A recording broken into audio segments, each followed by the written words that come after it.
अष्टम कक्षा के प्यारे बच्चों, कल हमने आराम करो शीर्षक पाठ से आप लोगों को कविता का अर्थ भी बताया था और उसको पढ़कर भी सुनाया था। ये पाठ गोपाल प्रसाद व्यास जी की रचना है और इसमें उन्होंने व्यंग्य के माध्यम से, कटाक्ष के माध्यम से आराम करने के लिए कहा है, न कि परिश्रम करने के लिए। और आप इसको इस रूप में लें कि दरअसल यहाँ परिश्रम की महत्ता को भी बताया गया है, क्योंकि जब कोई किसी पर कटाक्ष करता है, किसी बात को लेकर कटाक्ष करता है, तो दरअसल वह हमारे लिए एक सीख ही होती है। अत्यधिक आराम करना कितना नुकसानदेह होता है ये हम सबको पता है। तो हम लोग इस पाठ के माध्यम से सीखेंगे कि हमें जीवन में क्या करना चाहिए। दरअसल मनोरंजन का भी एक अलग स्थान है हमारे जीवन में, और इसी सबको ध्यान में रख करके कुछ व्यंग्य रचनाएं भी हुआ करती है। और इसी के तहत श्री व्यास जी ने इस तरह की रचना की, हम लोगों के सामने रखा, जो हमें अनायास ही गुदगुदा देती है। गुदगुदाना समझते होइएगा, जब कोई हमें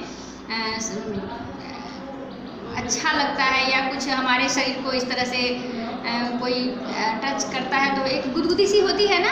कुछ हमारे अंग होते हैं जैसे आर्म पीट वगैरह, तो उसमें गुदगुदी होती है। या फिर कुछ इस तरह की जो रचनाएं होती है तो उसमें हमें मुस्कुराने की इच्छा होती है, हम मुस्कुराने को बाध्य हो जाते हैं। और उसी तरह की एक रचना है, हम सबको गुदगुदाएगी। पिछली कक्षा में भी हमने बताया था और उसके डिस्क्रिप्शन में भी डाला था, आप गौर करके देखिएगा। आज हम लोग देखते हैं उसके बचे हुए भाग को। पहले तो पढ़ते हैं, उसके बाद थोड़ा थोड़ा अर्थ तो आपका ऐसे ही स्पष्ट लगेगा और फिर बाद में आपको लगेगा कि हाँ सचमुच ये ऐसी ही रचना है। तो जो 3 अंतरा बीत चुका है उसका तो मैं बता चुकी हूँ, और इसको वीडियो को बहुत लंबा नहीं बनाना, इसलिए मैं बताती हूँ, इसको पढ़ के सुनाती हूँ कि जब कवि के मित्र उनके पास पहुँच रहे हैं और कहते हैं कि ये क्या कर रहे हो, काम तो कुछ करो, तो वो लंबी लंबी बातें सुनाते हैं कि आराम करने का मज़ा ही कुछ और है, और जो मज़ा ओठ हिलाने में है वो हाथ हिलाने में अर्थात परिश्रम करने में कहाँ है। लंबी लंबी बातें बनाने में जो आनंद है वह परिश्रम करने में नहीं है। तो अगला जो अंतरा है उसको सुनिए कि मैं यही सोचकर पास अकल के कम ही जाया करता हूँ, जो बुद्धिमान जन होते हैं उनसे कतराया करता हूँ, दिए जलने के पहले ही घर में आ जाया करता हूँ, जो मिलता है खा लेता हूँ, चुपके सो जाया करता हूँ। मेरी गीता में लिखा हुआ सच्चे योगी जो होते हैं वे कम से कम 12 घंटे तो बेफिक्री से सोते हैं। कहते हैं कवि अपने मित्र को कि तुम तो मेहनत की बात करते हो और मैं इन सब बातों को दरकिनार करके यही सोचकर कम जाता हूँ अक्लमंदों के पास। क्यों? क्योंकि जो बुद्धिमान जन होते हैं उनसे मैं कतराता हूँ, अलग होता हूँ, और दिए जलने के पहले ही, शाम होने से पहले ही, अंधेरा होने से पहले ही मैं अपने घर में आ जाता हूँ काम धाम छोड़ करके, और जो मिलता है उसे मैं खा लेता हूँ और चुपके से मैं सो जाया करता हूँ।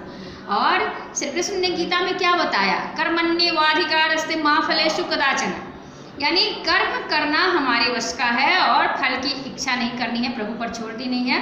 तो यहाँ कहते हैं कि मेरी गीता अलग है, एक अनोखी गीता है, और उसका निचोड़ ये है कि जो सच्चे योगी होते हैं वो कम से कम 12 घंटे बेफिक्री से सोते हैं। बताइए 12 घंटे जो सोएगा उसकी क्या स्थिति होगी। तो यहाँ उन्होंने ऐसा कहा। और अगले अंतरा में वो क्या कहते हैं? अद्वायन खिंची खाट में जो पड़ते ही आनंद आता है, वह 7 स्वर्ग अपवर्ग मोक्ष से भी ऊंचा उठ जाता है। जब सुख की नींद कढ़ा तकिया इस सर के नीचे आता है, तो सच कहता हूँ इस सर में इंजन जैसा लग जाता है। मैं मेल ट्रेन हो जाता हूँ, बुद्धि भी फक फक करती है, भावों का रस हो जाता है, कविता सब उमरी पड़ती है। अब यहाँ कहते हैं अद्वायन खिंची खाट, खटिया आप लोगों ने देखा होगा, और उसमें जो रस्सी से उसकी जो डोरी खींची होती है बांधने के लिए, उसको सख्त करने के लिए ताकि वो तना रहे, उसको अद्वायन कहते हैं। तो कहते हैं कि जो खटिया अद्वायन खिंची रहती है यानी पूरा सीधा रहता है, तो उस पर आनंद करने का मज़ा कुछ और है। आपके पृष्ठ संख्या 57 में 57 में एक व्यक्ति है जो लेटा हुआ है खटिया पर, वो चित्र भी दिखाया गया है। तो कहते हैं कि उस पर लेटते ही जो मुझे आनंद आता है, तो लगता है कि मुझे सारे स्वर्ग मिल रहे हों, स्वर्ग से भी ऊपर का सुख मिल रहा हो, जो मोक्ष प्राप्ति के लिए इतने बड़े बड़े तपस्वी तपस्या करते हुए मुझे अनायास ही मिलता है। और उस सुख की नींद का मैं वर्णन नहीं कर सकता। सच कहता हूँ कि जब मैं ऐसे सोता हूँ तो ऐसा प्रतीत होता है मानो मेरे सिर में इंजन फिट हो गया हो और सारी कविताएं उमड़ी पड़ती हैं और मैं अपनी रचनाएं करने लगता हूँ। उसी समय, उसी लेटने की अवस्था में मेरे मन में भाव उमड़ पड़ते हैं, विचार उमड़ पड़ते हैं और मैं कविता करने को तत्पर हो जाता हूँ। और अंतिम अंतरा में क्या बताते हैं कविवर व्यास, देखिए, मैं औरों की तो नहीं बात पहले अपनी ही लेता हूँ, मैं परा खाट पर बूटों को ऊँटों की उपमा देता हूँ, मैं खटरागी हूँ मुझको तो खटिया में गीत फूटते हैं, छत की कड़ियाँ गिनते गिनते छंदों के बंध टूटते हैं, मैं इसीलिए तो कहता हूँ मेरे अनुभव से काम करो, यह खाट बिछा लो आंगन में लेटो बैठो आराम करो। कविता का शीर्षक ही आराम करो। तो कहते हैं कि मैं दूसरे की बात तो नहीं कर रहा, मैं अपनी बात करता हूँ और मैं ये बता रहा हूँ कि जब मैं खाट पर पड़ता हूँ, लेटता हूँ, आराम करता हूँ तो मुझे सारे सुख मिलने लगते हैं और मैं तो एक ऐसा राग अलापता हूँ जिसमें आराम में ही गीत बनते हैं, आराम में ही हमारी कविताएं फूटती है। और जब मैं पीठ के बल लेटता हूँ और छत को देखता हूँ तो उसकी कड़ियाँ गिनते गिनते ही मेरे गीत फूटते हैं। आप सबों को पता होगा बच्चा, अपने पिताजी से या दादाजी से पूछिएगा कि पहले जो घर बना करते थे छत वाले, तो आज की तरह नहीं हुआ करते थे वो। अब तो सीमेंट और ये छड़ पर उसको ढाल दिया जाता है तो छत में कड़ियाँ नहीं होती, लेकिन पहले कड़ी बनती थी उसकी कि वो बड़ा बड़ा चौड़ा वाला ईंटा आता था और उसमें कड़ी पर ईंटे को डाल करके और सीमेंट से उसके गह को जाम किया जाता था और तब ऊपर से उसका हल्का सा प्लास्टर किया जाता था, तो नीचे अंदर से वो कड़ियाँ दिखती थी।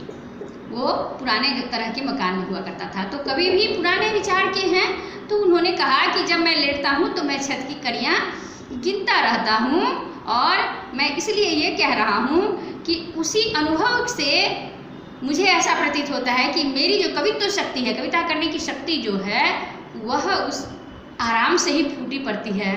और तुम भी यार क्या मुझे परिश्रम करने के लिए कह रहे हो, क्या मेहनत करने के लिए कह रहे हो, मैं तो उस खटिया पर ही अपनी कविताएं लिखता हूँ, मेरे मन में उसी समय विचार आते हैं। तो तुम भी आराम करो, अपने आंगन में खाट बिछाओ और बैठो, आराम करो और उसी तरह से मेरी भांति कविताओं के सृजन करो। क्यों मेहनत में पढ़ने जा रहे हो, क्यों मेहनत करते हो, इतने परिश्रम की कोई आवश्यकता नहीं है। कविता का तो यह निचोड़ है बच्चों, लेकिन यह हास्य रस से भरी कविता है, व्यंग्य रस से भरी कविता है। हमें आपको हंसाने के लिए और गुदगुदाने के लिए है। आराम में राम, मोक्ष, सुख, योग सब कुछ समाहित है। बेफिक्री, लापरवाही, मस्त मौलापन सब कुछ इस कविता में दिखता है, जो हमारे आनंद को बढ़ाने के लिए है, न कि जीवन में इस प्रकार के आचरण को करने के लिए है। इसलिए इसको मात्र आनंद के रूप में ही लीजिएगा। दरअसल परिश्रम का महत्व है, इसको नहीं भूलना है। और यह कविता की समाप्ति होती है। आपकी शंकाओं के समाधान करने के लिए मैं पुनः उपस्थित रहती ही हूँ। अगले वीडियो में फिर मिलते हैं। धन्यवाद।